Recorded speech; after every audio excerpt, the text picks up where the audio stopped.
근로계약서에 대해서 살펴보도록 하겠습니다. 이주 노동자가 근로계약서를 작성하지 않고 월급을 250만 원 준다는 사장 말만 믿고 일을 했습니다. 그런데 사장은 한 달 후 약속된 월급이 200만 원이었다며 200만 원만 월급을 주었습니다. 그러면 그 차액 50만 원을 받을 수 있을까요? 월급 250만 원이었던 것을 이주 노동자가 만약 입증하지 못하면 못 받을 수도 있습니다. 권리를 주장하는 사람이 그 권리를 입증해야 하기 때문입니다. 물론 말로 하는 구두계약도 계약입니다. 그런데 위 사례처럼 사장이 거짓말을 하면 노동자가 월급이 250만 원이었다는 것을 입증하여야 합니다. 만약 입증하지 못하면 못 받을 수도 있습니다. 그래서 노동자에게 근로계약서는 중요합니다. 근로계약서는 근무장소 및 업무 내용, 근로시간, 휴게시간, 근무일 및 휴일, 임금, 기숙사 관련된 사항 등 내용이 기재되어 있어야 합니다. 근로계약서는 일하기 전에 작성해야 하며 두 부를 작성 후 사용자와 노동자가 각각 한 부씩 나누어 가져야 합니다. 미등록 이주 노동자도 반드시 근로계약서를 작성하고 교부받아야 합니다. 특히 고용허가제 노동자는 노동부의 표준근로계약서의 양식으로 근로계약을 체결하여야 합니다. 만약 사업주가 근로계약을 체결하지 않거나 노동자에게 교부하지 않으면 사업주만 처벌받습니다. 미등록 이주 노동자의 경우 대부분 근로계약서를 작성하지 않습니다. 물론 이는 사용자가 불법을 저지른 것이지만 우리 스스로의 권리를 지키기 위해서는 근로시간, 임금, 휴일 등 노동 조건에 대해서는 녹음 등을 통해서 미리 증거를 준비해 놓는 것이 좋습니다. 표준근로계약서에서 회사가 숙박비용 및 식사비용을 근로자 부담액에 대해서 아무것도 기재하지 않았습니다. 그런데 월급에서 식대와 숙박비를 공제하였습니다. 어떻게 해야 하죠? 표준근로계약서에서 이주 노동자에게 숙박비, 식대, 공제액이 정해져 있지 않았다면 사장은 함부로 식대와 숙박비를 공제하지 못합니다. 이러한 부당한 공제는 임금체불에 해당됩니다. 특히 고용허가제 이주 노동자들은 표준근로계약서의 숙식 제공 부분을 잘 보셔야 합니다. 회사가 숙박시설 및 식사 제공 여부와 노동자가 부담하는 금액이 있는지를 반드시 확인하셔야 합니다. 만약 위 사례처럼 노동자의 부담 금액이 기재되어 있지 않다면 임금에서 숙박비 및 식사비를 공제하는 것은 불법입니다. 만약 숙박비용과 식사비용을 노동자에게 부담하도록 되어 있다고 한다면 고용노동부에서 아래와 같이 숙식비 징수 상한을 권고하고 있습니다. 사업주가 숙식을 제공할 경우 근로자의 비용 부담이 과도하지 않도록 노동부에서 어떤 기준들을 정하고 있는데요. 첫 번째, 숙소와 식사를 모두 제공하는 경우입니다. 이 경우 숙소가 아파트, 단독주택, 연립, 다세대주택 또는 이에 준하는 시설인 경우에는 그 상한액을 월 통상임금의 20%까지를 상한액으로 잡고 있습니다. 그 밖에 주거시설 같은 경우는 월 통상임금의 13%죠. 또는 이번에 식사 제공하지 않고 숙소만 제공한 경우는 아파트, 단독주택, 연립주택 등 이러한 시설 같은 경우는 월 통상임금의 15%까지를 공제할 수 있습니다. 그 밖에 임시주거시설은 월 8%까지가 가능합니다. 또한 임금에서 숙식 비용을 사전 공제하도록 하는 경우에는 자국어로 된 별도의 서면 동의서를 이주 노동자로부터 받도록 권고하고 있습니다. 그런데 이처럼 이주 노동자들에게 임금에서 숙식비를 공제하는 것은 임금 전액불 지급 원칙에 좀 위배되는 것들입니다. 실질적인 최저임금 인상을 무력화하는 것이기 때문에 민주노총을 포함한 노동계에서는 이에 대한 문제 제기를 하고 있습니다. 우리 또한 힘을 모아서 이것을 개선시켜 나가야 할 부분입니다.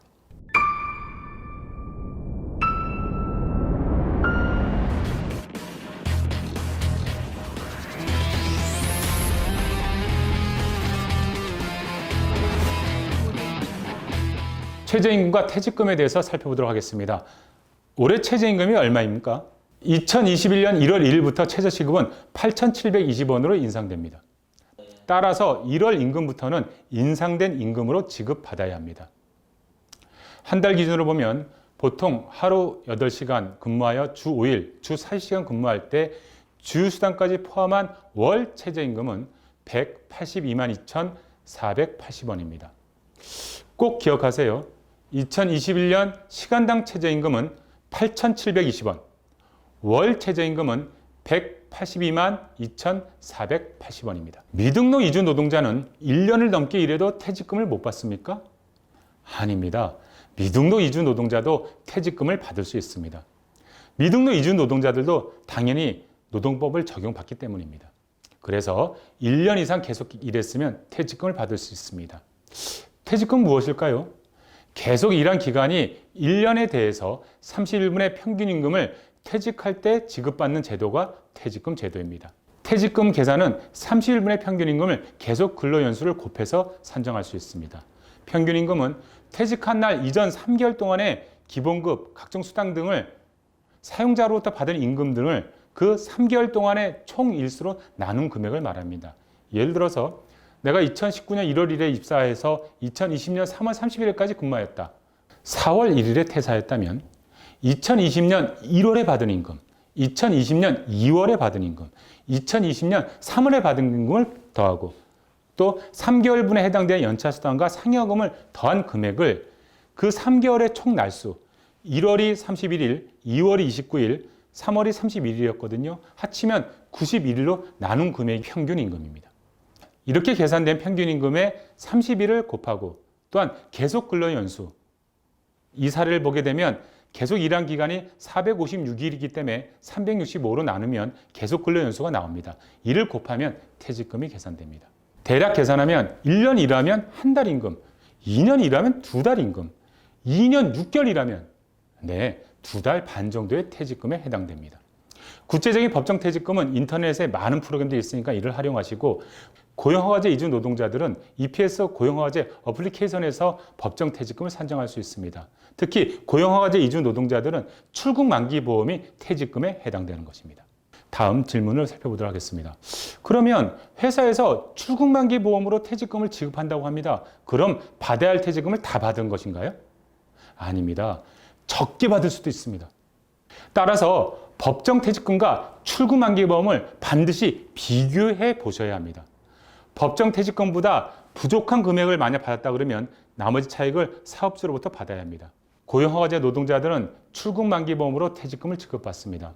그런데 대부분의 사업장에서는 받아야 할 법정 퇴직금보다 부족한 금액으로 출국 만기 보험이 지급됩니다. 따라서 받아야 할 법정 퇴직금과 부족한 차익만큼은 사업주로부터 받을 수 있습니다. 출국 만기 보험 예상 수령액은 삼성화재 외국인 근로자 정년보험 콜센터를 통해서 확인할 수도 있고 또한 EPS 고용허가제 어플을 활용하면 삼성화재 출국 만기 보험금과 퇴직금 차익을 한 번에 산정할 수 있는 방법도 있습니다.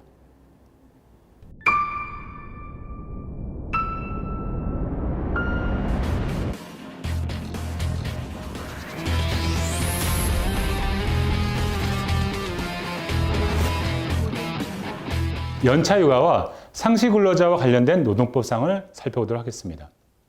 2018년 1월 1일에 회사에 입사하였습니다. 그럼 현재 2020년 10월에까지 발생한 연차휴가는 며칠일까요? 2018년 동안에 발생한 11개의 연차휴가와 그리고 2019년에 발생한 15개, 2020년에 발생한 15개 합쳐서 41개가 발생됩니다. 참고로 법정 연차휴가는 상시근로자 5인 이상 사업장에서만 법 적용됩니다.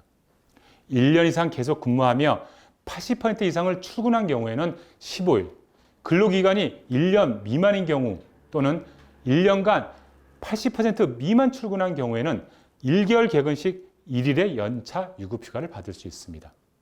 만약 이렇게 발생된 연차휴가를 사용하지 않은 경우 연차수당으로 받을 수 있습니다. 회사에서 연차수당을 청구했는데 회사가 상시근로자 수가 4명이어서 법정 연차수당이 없다고 합니다. 맞나요? 네, 아쉽지만 상시근로자 수가 5인 이상 되는 회사부터 법정 연차휴가가 적용됩니다. 상시근로자 수는 사장을 제외한 일하는 노동자의 수입니다. 근로기준법상 상시근로자 수가 5인 이상 되면 전부 적용되나 5인 미만인 경우에는 적용 안 되는 법조항들이 있습니다. 살펴보면 법정근로수당, 연장근로수당, 야간근로수당, 휴일근로수당은 상시근로자 수가 5인 미만인 경우는 적용되지 않습니다. 다시 말해서 5인 미만인 경우에는 8시간 넘게 일해도 연장수당이 발생되지 않습니다. 또한 연차휴가, 또 휴업수당들은 5인 미만은 적용받지 않습니다. 상시근로자 수가 5인 미만이면 내가 부당하게 해고돼도 노동위원회를 통해서 구제받을 수 없습니다. 이처럼 상시근로자 수 5인 미만 사업장의 노동자들은 근로기준법 적용이 상당 부분 제한되고 있습니다. 그래서 민주노총에서는 5인 미만 사업장의 노동자들에게도 근로기준법이 완전 적용될 수 있도록 요구하고 투쟁하고 있습니다. 이 또한 우리가 힘을 모아서 5인 미만 사업장의 노동자들에게도 근로기준법이 완전 적용될 수 있도록 개선시켜 나가야 하겠습니다. 그래서 우리가 사업장을 변경하거나 사업장을 알아볼 때 상시근로자 수가 몇 명인지가 참으로 중요합니다. 5인 미만 사업장에서는 많은 노동법들이 적용이 제외되고 있기 때문에 반드시 회사를 알아보고 구직할 때 회사의 사업장의 상시근로자 수가 몇 명인지를 알아보셔야 됩니다. 5인 미만 사업장의 노동자들에게도 근로기준법이 완전 적용될 수 있도록 우리가 힘을 모아서 개선시켜 나가야 할 것입니다. 산업재해 시 권리를 보호받기 위해서는 산재 발생 시간, 사유, 현장 상황 등을 기록을 꼼꼼하게 해놓는 게 좋습니다. 또 많이 다쳤을 경우는 119 응급 차량을 통해서 병원을 이동하는 게 좋고요. 그러면 그 응급 차량 기록이 증거가 되는 것입니다. 병원 진료 시 다친 상황을 있는 그대로 설명하고 내가 일하다 다쳤으면 일하다 다친 것, 그리고 출근하다 또는 퇴근하다 다쳤으면 그 상황을 설명해야 됩니다. 그 외 현장 사진, 목격자 진술서 등의 자료를 확보하는 것이 좋습니다. 또한 사고성 질병이 아니라 직업성 질병 같은 경우는 미리 노동조합이나 노동안전단체에 상담하는 것이 좋습니다. 산재가 발생할 급박한 위험으로부터 작업을 중지하고 대피할 수 있다는 것을 꼭 알아두세요. 내가 화학물질을 사용해서 일을 한다 그러면 내가 사용하는 화학물질의 이름이 무엇인가를 적어두는 것이 좋고, 이 또한 화학물질이 나에게 어떤 영향을 미치는 건가를 알아두는 것이 좋습니다. 특히 근골격계 질환의 경우는 본인이 일하는 모습을 미리 영상으로 꼼꼼하게 촬영해 놓는 것이 이후 산재를 입증하는 것에 큰 도움이 됩니다. 중요한 것은 내가 이렇게 도움받을 연락처를 미리미리 알아둡시다. 본인이 쉽게 도움받을 수 있는 노동조합이나 단체 연락처를 미리미리 알아두고 저장해 놓읍시다. 함부로 사인하지 맙시다. 특히 한글로 된 문서는 모르고 사인해서는 안 됩니다. 아니면 자국어로 된 문서를 요구하세요.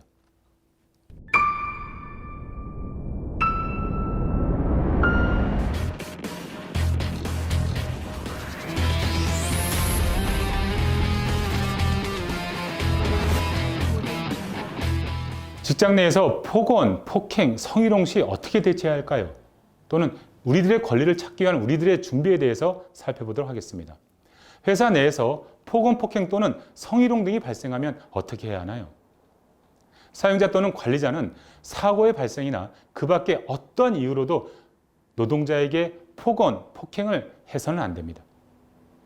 이 경우 노동부나 경찰에 신고하여 가해자를 처벌받게 하거나 손해배상을 청구할 수도 있습니다.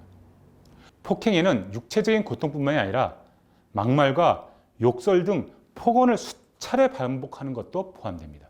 폭행은 정당한 사업장 변경 사유에 해당되므로 고용지원센터를 통해 폭행 사실을 신고하고 사업장을 변경 신청할 수 있습니다. 이러한 변경은 사업장 변경 횟수에 포함되지 않습니다. 폭행이나 폭언을 당했을 때 곧바로 이 사실을 친구에게 알리고 이주노동자센터나 노동조합을 연락해서 반드시 함께 대응해야 됩니다. 또한 이 과정 속에서 앞에 살펴본 바와 같이 목격자 진술, 녹음, 영상 촬영, 증거를 확보해 놓는 것이 중요합니다. 만약 성폭행을 당했을 때는 어떻게 해야 될까요? 여성 노동자는 성폭력으로부터 보호받을 권리가 있습니다. 성폭력이란 강간, 성추행, 성희롱 등 여성의 의사에 반하여 가해지는 성적인 폭력을 말합니다. 이는 피해자에게 성적인 굴욕감, 불쾌감, 모욕감을 일으키는 모든 행위이므로 육체적 행위뿐만 아니라 언어, 시각적 행위 등 다양하게 나타날 수 있습니다. 사용자로부터의 성희롱, 성폭력, 폭행, 상시적 폭언 등을 당하면 사업장 변경할 수 있으며, 특히 강간 미수 등의 성폭행의 경우에는 긴급하게 사업장 변경할 수 있습니다. 성폭행 증거가 확보되어야만 하며 전문 상담소와 상의하는 것이 좋습니다.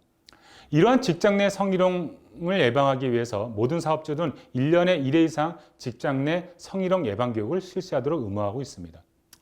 성폭력에 대응하려면 불쾌한 문제에 대해서는 싫다는 의사를 명확히 표시하고 이를 동료들에게 알리는 것이 필요합니다. 문제가 생겼을 땐 즉시 이주 여성 긴급 전화 또는 노동조합에 연락을 하셔야 됩니다. 이 또한 목격자 진술, 녹음, 영상 촬영 등 증거를 확보하는 것이 중요하며 증거를 확보하지 못하면 최대한 당시의 상황을 꼼꼼하게 기록해 놓는 것이 중요합니다. 우리가 임금체불이 됐을 때 이를 지급받기 위해서 노동부에 신고하면 우리들이 준비해야 될 자료에 대해서 설명해 보도록 하겠습니다. 권리를 주장하는 사람이 그 권리에 대해 입증해야 한다고 얘기했습니다. 따라서 증거가 없으면 나의 노동 권리를 찾지 못한 경우가 있습니다. 그럼 미리미리 준비해야 하는 것들이 무엇이 있는지 살펴보도록 하겠습니다. 첫 번째, 근로계약서를 반드시 챙겨둡시다. 만약 근로계약서를 작성하지 않았으면 녹음을 통해서 근로시간, 휴게, 임금 등 근로조건들을 녹음해 놓으세요. 고용허가제 이주 노동자들은 고용센터를 통해서 재발급 받을 수도 있습니다. 월급 명세서 등을 꼭 챙겨둡시다. 매달 주는 월급 명세서를 버리지 마시고 꼬박꼬박 챙겨 놓으시고요. 만약 월급 명세서 없이 현금으로 지급되는 경우면 가능하면 은행 통장으로 입금해 줄 것을 요구합시다. 만약 회사가 은행으로 지급하지 않고 계속 현금으로 준다면 별도로 수첩 같은 곳에 기록을 해 두셔야 합니다. 근무 시간을 반드시 적어둡시다. 회사에 타임카드가 있으면 사진 찍어 놓으세요. 없으면 수기로라도 근무 시간, 시작 시간과 종료 시간, 휴게 시간을 별도로 정리해 둡시다. 또한 연차 휴가 등 휴가일도 반드시 표시해 두십시오. 동료 노동자들의 진술서 등도 미리 받아 놓으면 좋습니다. 이것은 근로계약서상에 적혀진 근로시간과 실제로 근로시간이 다를 때 문제가 되기 때문에 반드시 증거를 준비하는 것이 좋습니다. 회사 및 대표자의 인적사항을 알아둡시다. 회사 명함, 회사 봉투, 회사 사진 등을 이용해서 회사에 대한 정보, 사장에 대한 정보들, 인적사항을 미리 알아두는 것이 좋습니다. 특히 건설 노동자의 경우는 원청 회사에 대한 정보를 알아둬야 임금이 체불됐을 때 이거를 해결하는 데 큰 도움이 됩니다.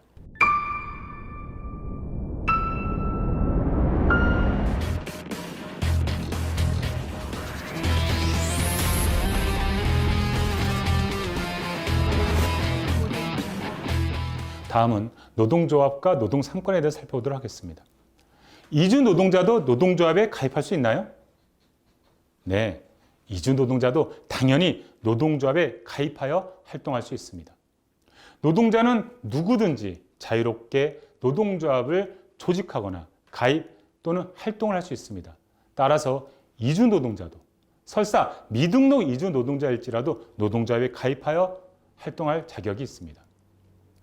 실제 이주 노동조합에서는 10여 년간의 법정 투쟁을 거쳐서 지난 2015년 대법원에서 취업 자격 없는 외국인 근로자도 노동조합법상 근로자에 해당하고 근로자의 개념에 포함되는 이상 노동조합 설립을 하거나 노동조합에 가입할 수 있다고 하여 이런 판결을 쟁취해냈습니다. 헌법 제33조 1항을 보면 근로자는 근로조건의 향상을 위하여 자주적인 단결권, 단체 교섭권 및 단체 행동권을 가진다고 규정하고 있습니다. 즉 노동자들에게 노동 3권을 분명히 보장하고 있습니다. 이는 이주 노동자들이 스스로 자신들의 단체 노동조합을 결성하여 사용자와 대등한 관계 속에서 노동 조건을 집단적으로 결정하도록 하여 노동자들의 이주 노동자들의 사회 경제적 지위 향상을 하기 위한 것들입니다. 이주 노동자 개인의 힘은 약하지만 이주 노동조합으로 단결하여 힘을 키울 수 있습니다. 노동상권은 단결권, 노동조합을 만들 수 있는 권리, 단체 교섭권, 사용자와 집단적으로 교섭할 수 있는 권리, 단체 행동권, 노동조합의 이익을 실현하기 위해서 파업과 같은 집단 행동을 할 수 있는 권리를 말합니다. 노동조합은 어떠한 활동을 할 수 있나요? 노동조합은 노동상담, 노동자들의 노동권리교육, 한글교육, 이주 노동자 제도 개선 활동, 조합원들 친목 활동, 대중집회 활동 등을 통해 이주 노동자들의 권리를 높이는 활동을 하고 있습니다. 단체 교섭을 통해서 노동조건 개선 사례도 있습니다. 충남 당진의 한 회사는 노동조합을 통해서 이주 노동자들도 한국인 노동자와 동일하게 상여금 110%, 휴가비 100만 원 등을 동일하게 보장받은 사례도 있습니다. 자동차 안전벨트를 만든 사업장이었는데요. 이 사업장에서는 고용 종료 3개월 전에 새로운 근로계약을 요구하면 그 이주 노동자를 고용을 보장해야 되는 고용 보장도 쟁취한 사례도 있습니다. 그러면 이러한 노동조합을 어떻게 가입할 수 있나요? 현재 이주 노동자들은 민주노총 내 이주노동자 노동조합, 대구 성서공단 노동조합, 금속노조, 건설노조 등 산별노조에도 조합원으로 가입되어 활동하고 있습니다. 이 민주노총은 한국사회 민주적 노동조합의 총연합단체입니다. 100만 명이 넘는 조합원이 있고 16개 산별연맹과 지역본부를 전국에 두고 있습니다. 따라서 노조 가입 및 상담은 이주 노동자 노동조합 02-2285-6068 또는 민주노총 전화 전국 어디서나 1577-2260으로 전화 주세요. 억울하게 참지 말고 지금 노조에 가입하세요. 상담하세요. 노동조합을 통해서 권리를 함께 찾았으면 좋겠습니다.